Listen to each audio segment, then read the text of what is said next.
Here's a couple of tips to be more masculine. If you start doing military workouts now, you won't believe the results. The pressure to be big, fit, strong. It's everywhere. All these guys that look like jacked and amazing and like they get all the attention. Men hyping up steroids. Trend.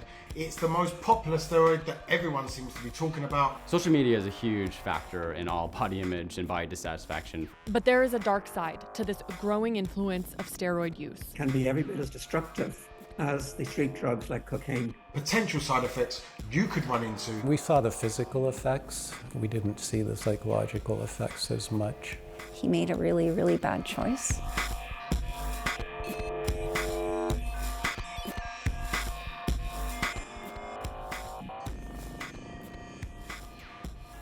When I was 21, I just wanted to be as big as possible.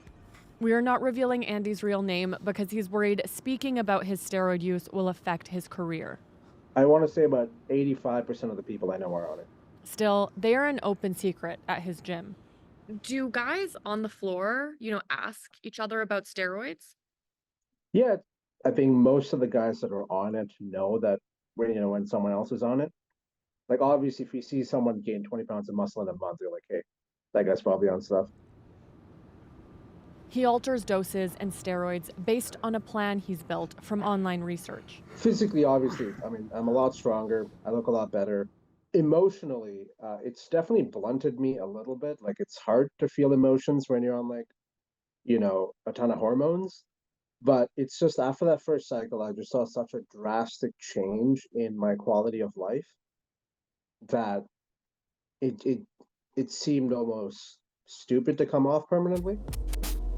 Anabolic steroids like testosterone, trenbolone, and nandrolone are considered a controlled drug in Canada, illegal without a prescription.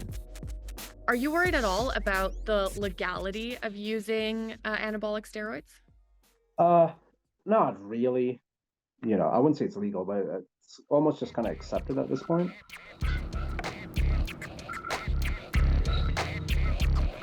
So he gets his steroids online, and for pretty cheap. Depending on the dosage you're doing, steroids can be cheaper than protein powder. So I'm just gonna Google accessing steroids in Canada online. Injectable testosterone, injectable steroids. There are a lot of websites like this where you can buy steroids seemingly without a prescription. I have a bottle of Anavar. It's easy and there are so many options. So yeah, it's all ready to buy, making this all shockingly accessible. Social media is not only a driver of poor body image, but it's also a space where information is gathered to actually access and use these things. Kyle Ganson studies muscle dysmorphia in men. Which is really just kind of this idea of your perceived insufficient muscularity, basically. Like you perceive yourself to be smaller or less muscular than you actually are. Male body image has evolved.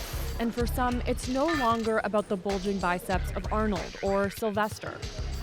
They want to be toned and cut, like Chris Evans or Aaron Pierre. And that's because of the muscular body ideal.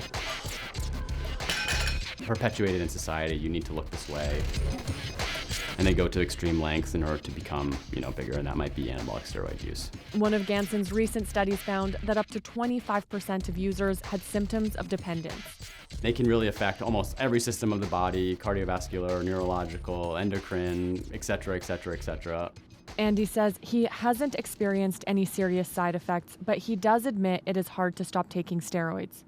I don't come off completely anymore. Like when I used to get off them completely, it's about 4 to 6 weeks of just hell, because you go from 10 to 12 times your regular amount of testosterone to nothing in your body. Your mood swings aren't great. You're kind of always irritated. A small percentage will get into terrible trouble, but many won't. And yet, of course, the drug they're taking can be every bit as destructive as the street drugs like cocaine. In the UK, psychiatrist Dr. William Shanahan says more men are turning to steroids, and those who do need to be more aware of what they're taking. Sometimes the abrupt cessation of drug use can lead to major symptoms of depression and sometimes even the onset of suicidal thinking. One of our regrets was that we didn't understand better what he was taking. This is a great book of memories. That's him in the Bahamas. Robin Laurel's son, Nick Solomon, struggled with self-esteem and body image. So Nicholas was probably 5'7", and he felt that that was a terrible disadvantage with women or with girls. He wanted to be bigger, and steroids were a way to be physically bigger.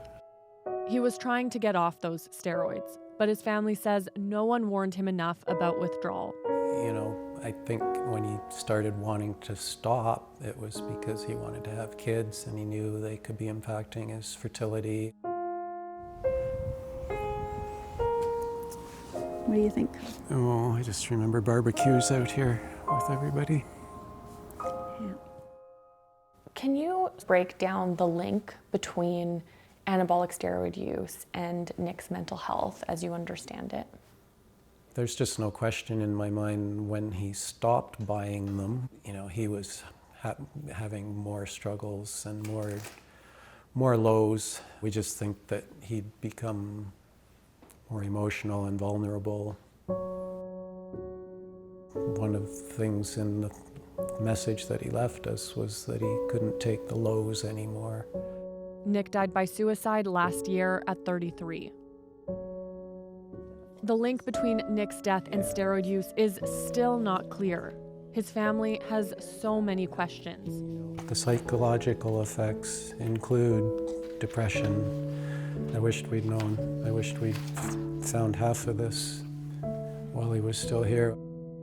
Robin Laurel want male body dysmorphia and dangers associated with steroids to get more attention. I guess our warning would be that it can go down this route, and they can have catastrophic impacts. Still, even knowing this, with the pressure on men, the allure of a quick fix remains, as do the risks.